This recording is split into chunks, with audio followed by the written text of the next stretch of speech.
ہر قسم کے روحانی اور جسمانی مسائل اور وظائف کے لیے پیر عبد المالک الوی چینل کو سبسکرائب کریں۔ نحمده ونصلي ونسلم على رسوله الكريم اما بعد فاعوذ بالله من الشيطان الرجيم بسم الله الرحمن الرحيم اللهم صل على سيدنا ومولانا محمد وعلى آل سيدنا ومولانا محمد وبارك وسلم۔ میری دعا قبول نہیں ہوتی، بہت دعا کرتا ہوں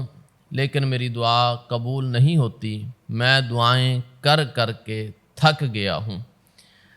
اس بات کو ذرا سمجھیے گا، یہ جو الفاظ جو میں نے سنے اور استعمال کیے کہ میں دعائیں کر کر کے تھک گیا ہوں اور اللہ تعالیٰ میری دعاؤں کو قبول نہیں فرماتے، یہ الفاظ کہنا درست نہیں ہے۔ ان الفاظ کو دوبارہ نہ کہا جائے۔ اگر کوئی بندہ کہتا ہے اپنی زبان سے تو ان الفاظ کا استعمال نہ کیا جائے۔ دعا کرنا بندے کا کام ہے اور قبول کرنا اللہ تعالیٰ کا کام ہے۔ میں 3 باتیں آپ کے سامنے عرض کروں گا، انشاءاللہ تعالیٰ اللہ تعالیٰ جو بندہ بھی یہ 3 باتوں پہ عمل کرے گا، اللہ تعالیٰ یقیناً اس بندے کی دعا کو قبول فرمائیں گے۔ نمبر 1، آپ نماز پڑھتے ہیں اور نماز کے اندر سب سے پہلے اللہ تعالیٰ کی حمد و ثنا بیان کی جاتی ہے، اس کے بعد رکوع سجود اور اس کے بعد التحیات پڑھنے کے بعد درود ابراہیمی اور اس کے بعد دعا کی جاتی ہے۔ آپ اس بات پر ذرا غور کیجئے گا کہ سب سے پہلے اللہ تعالیٰ کی حمد و ثنا ہے کہ جب بھی دعا کی جائے، ہاتھ اٹھائے جائیں تو سب سے پہلے اللہ تعالیٰ کی حمد و ثنا بیان کی جائے۔ اس کے بعد نبی مکرم صلی اللہ علیہ وآلہ وسلم پر درود پڑھا جائے، میرے نبی کی آل پر درود پڑھا جائے۔ اس کے بعد پھر اپنی دعائیں اللہ کے سامنے رکھی جائیں، اللہ تعالیٰ یقیناً اس بندے کی دعا کو قبول فرمائے گا۔ نمبر 2، حضرت مولا علی شیر خدا رضی اللہ عنہ فرماتے ہیں کہ جب تم وضو کرو تو جوانوں کی طرح کرو، جب تم نماز پڑھو تو بوڑھوں کی طرح نماز پڑھو، اور جب تم دعا کرو تو بچوں کی طرح دعا کرو۔ جب وضو کرو تو جوانوں کی طرح اس طرح کرو کہ تمہارے وضو کے اعضاء میں سے کوئی بھی اعضاء خشک نہ رہے، چست ہو کر وضو کیا جائے تاکہ بندہ تندرستی کے ساتھ، صحت مندی کے ساتھ اچھے طریقے سے وضو کر سکے۔ جوانوں کی طرح وضو کرو۔ جب نماز پڑھو تو نماز میں جلدی نہ کرو، بوڑھوں کی طرح آہستہ آہستہ اطمینان کے ساتھ، سکون کے ساتھ نماز کو مکمل کرو۔ جب دعا مانگو تو بچوں کی طرح مانگو، جس طرح بچہ 10 روپے لینے کے لیے یا اپنی بات منوانے کے لیے ماں کے ساتھ ضد کرتا ہے، اور جتنی دیر تک ماں اس کی بات کو مان نہیں لیتی، وہ بچہ ماں کے سامنے روتا بھی ہے، ضد بھی کرتا ہے، اور اتنی دیر تک وہ اپنی بات منوا نہ لے وہ اس جگہ سے اٹھتا نہیں ہے، وہ ضد کرتا رہتا ہے۔ تو حضرت مولا علی شیر خدا رضی اللہ عنہ نے فرمایا کہ جب اللہ سے مانگو تو اس طرح نہ مانگو کہ ہاتھ اٹھائے ہوئے ہیں، چہرہ دوسری طرف ہے، یا اللہ مجھے میرا فلاں کام کر دے، یا اللہ میں بیمار ہوں مجھے شفا دے دے۔ یہ کام نہیں کرنا چاہیے، اس طرح دعائیں قبول نہیں ہوتی۔ بندہ اپنے آپ کو پورا متوجہ اللہ کی طرف کرے، ساری توجہ دھیان بندے کا اللہ کی طرف ہو، اور خشوع اور خضوع کے ساتھ اللہ پر یقین رکھتے ہوئے، امید نہیں یقین رکھ کر اللہ کے سامنے دعا کی جائے، اور اللہ سے کہا جائے کہ یا اللہ جتنی دیر تک تو میری دعا کو قبول نہیں کروں گا، میں تیرے سامنے بیٹھا رہوں گا، تیرے سامنے گڑ گڑاتا رہوں گا، تیرے سامنے اپنے ہاتھوں کو پھیلا کر مانگتا رہوں گا، اور جس طرح بچہ ماں سے ضد کر کے اپنی بات منوا لیتا ہے، اسی طرح بندہ بھی اللہ سے ضد کر کے، اللہ کے سامنے درخواست کر کے، اللہ کے سامنے رو کے اپنی بات، اپنی دعا کو قبول کروا سکتا ہے۔ ایک ماں ہے تو اللہ فرماتا ہے 70 ماؤں سے بڑھ کر میں اپنے بندے سے محبت کرتا ہوں۔ ایک بچہ اپنی ماں کے سامنے ضد کر کے بات کر کے ایک ماں کے دل کو نرم کر لیتا ہے اور ماں بچے کی بات کو مان لیتی ہے، تو میرا رب تو 70 ماؤں سے بڑھ کر اپنے بندے سے محبت کرنے والا ہے۔ اگر اس کے سامنے بندہ بیٹھ جائے اور دعا مانگے اور اللہ تعالیٰ دعا نہ قبول کریں، یہ کیسے ہو سکتا ہے جو 70 ماؤں سے بڑھ کر اپنے بندے سے محبت رکھنے والا ہے؟ تو اس لیے جب بھی دعا کی جائے پوری اللہ تعالیٰ کی طرف توجہ کر کے، اللہ تعالیٰ کی طرف دھیان کر کے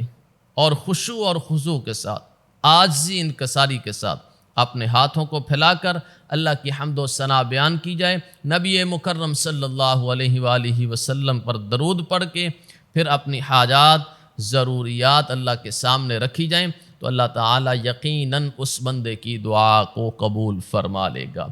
اب نمبر 3، حدیث میں آتا ہے کہ جو بندہ دن میں 25 مرتبہ یا 27 مرتبہ مومن مردوں کے لیے، مومن عورتوں کے لیے دعا کرتا ہے،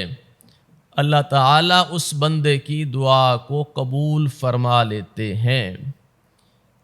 کہ جب بندہ دوسروں کے لیے دعا کرتا ہے دن میں 25 مرتبہ یا 27 مرتبہ، مستجاب الدعوات بن جاتا ہے، اللہ تعالیٰ اس کی ہر دعا کو قبول فرما لیتے ہیں۔ تو یہ بھی حدیث کے اندر بڑا بہترین عمل بتایا گیا ہے کہ جب بھی دعا کی جائے تو ہاتھ پھیلا لیے، اللہ کی حمد و ثنا بیان کی، حضور نبی کریم صلی اللہ علیہ وآلہ وسلم پر درود مبارک پڑھا گیا۔ اس کے بعد سب سے پہلے جو دعا کی جائے اپنے والدین کے لیے کی جائے، اس کے بعد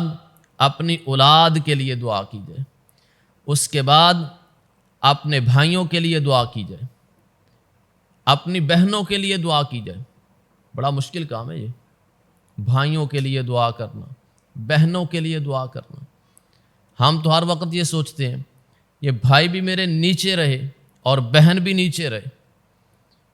اور بہنوں کا حق غصب کیے ہوئے ہیں کئی لوگ دنیا کے اندر، وراثت میں حصہ نہیں دیا ہوا، وہ کیسے بہنوں کے لیے، بھائیوں کے لیے جن کے حق ایک دوسرے کے غصب کیے ہوئے ہیں اور مرنا جینا ایک دوسرے کے ساتھ ختم کیا ہوا، کیسے دعا کریں گے؟ تو جب رشتہ داروں کے ساتھ، بھائیوں کے ساتھ، بہنوں کے ساتھ تعلق ختم کر دیا تو اللہ تعالیٰ اس بندے کی دعا کو بھی قبول نہیں فرماتے۔ سب سے پہلے اپنے والدین کے لیے دعا کی جائے، اس دنیا میں ہے ان کی زندگی کے لیے، ان کی صحت کے لیے، ان کی آخرت کے لیے، پھر اپنے بچوں کے لیے، دنیا کے لیے، آخرت کے لیے دعا کی جائے، پھر اپنے بھائیوں کے لیے، اپنی بہنوں کے لیے، پھر تمام مومن مردوں کے لیے، تمام مومن عورتوں کے لیے، آدم علیہ السلام سے لے کر آج تک جتنے بھی مسلمان اس دنیا سے جا چکے ہیں، یا جتنے مسلمان اس دنیا میں موجود ہیں، یا جتنے مسلمان قیامت تک آنے والے ہیں، تمام مومن مردوں کے لیے، تمام مومن عورتوں کے لیے دعا کی جائے۔ جب سب کے لیے دعا کر لی جائے تو پھر اپنے لیے دعا کی جائے، اللہ تعالیٰ اس بندے کی دعا کو ضرور قبول فرمائیں گے۔ اس طرح ہی سمجھ لیجئے کہ سب سے بہترین طریقہ دعا کا یہی ہے کہ پہلے دوسروں کے لیے دعا مانگی جائے، پھر اپنے لیے دعا مانگی جائے۔ اور آخری بات میں آپ سے عرض کرنے لگا ہوں، اس بات پر بھی غور کیجئے گا، میں بڑی دعائیں کرتا ہوں لیکن اللہ تعالیٰ میری دعا کو قبول نہیں فرماتے۔ ایک دن آنے والا ہے، اس دن لوگ کہیں گے کہ اللہ میری کسی بھی دعا کو قبول نہ کرتا۔ جب بندہ دعا کرتا ہے اللہ تعالیٰ یا تو اس بندے کی دعا کو اسی وقت قبول فرما لیتے ہیں، اگر دعا قبول نہیں کرتے تو کوئی آنے والی پریشانی اس سے دور کر دی جاتی ہے، پریشانی سے، نقصان سے اس بندے کو بچا لیا جاتا ہے۔ اور تیسرا، جب بندہ دعا کرتا ہے تو اللہ تعالیٰ اس دعا کو ذخیرہ کر لیتے ہیں، اور قیامت کے دن جب وہ دعا سامنے آئے گی جو اللہ تعالیٰ نے دعاؤں کو جمع کیا ہوگا، ذخیرہ کیا ہوگا، تو بندہ اس وقت اپنے دانتوں سے اپنے ہاتھوں کو کاٹے گا کہ کاش اس دنیا کے اندر اللہ تعالیٰ میری کسی بھی دعا کو قبول نہ فرماتے اور میری ہر دعا ذخیرہ ہو جاتی، تاکہ قیامت کے دن مجھے ان دعاؤں کا بدلہ جنت مل جاتا۔ اس لیے اگر دعا قبول نہیں ہوتی تو وہ بھی آخرت میں اس کو ذخیرہ کر کے اجر و ثواب بنا کے اس کے نامہ اعمال میں داخل کر دیا جائے گا، اس کے لیے جنت کا دروازہ کھول دیا جائے گا۔ اس لیے دو باتیں ذہن نشی کر لیں۔ ایک تو یہ بات زندگی میں کبھی نہیں کرنی کہ میں دعائیں کر کر کے تھک گیا ہوں، یہ بات کبھی دل میں بھی نہیں آنی چاہیے۔ دوسری بات، جب بھی دعا کی جائے تو جو میں نے دعا کا طریقہ بتایا ہے، اللہ کی حمد و ثنا، نبی محمد صلی اللہ علیہ وسلم پر درود ابراہیمی، نبی کی آل پر درود، اور اس کے بعد دوسروں کے لیے دعا، پھر اپنے لیے دعا، اللہ تعالیٰ ضرور اس بندے کی دعا کو قبول فرمائیں گے۔ اور اگر دعا قبول نہیں ہوتی تو سمجھ لے کہ اس کی آنے والی پریشانی ختم ہو گئی ہے، اس کی دعا کو اللہ تعالیٰ نے ذخیرہ کر لیا ہے اور قیامت کے دن اس کا بدلہ اس کو دیا جائے گا۔ اللہ سے دعا ہے کہ اللہ تعالیٰ ہم سب پر اپنا خاص فضل، کرم اور رحم فرمائے اور ہماری دنیا کی زندگی کو بھی آسان فرمائے اور آخرت کی زندگی کو بھی اللہ تعالیٰ آسان فرمائے۔ آمین ثم آمین، وآخر دعوانا ان الحمد للہ رب العالمین۔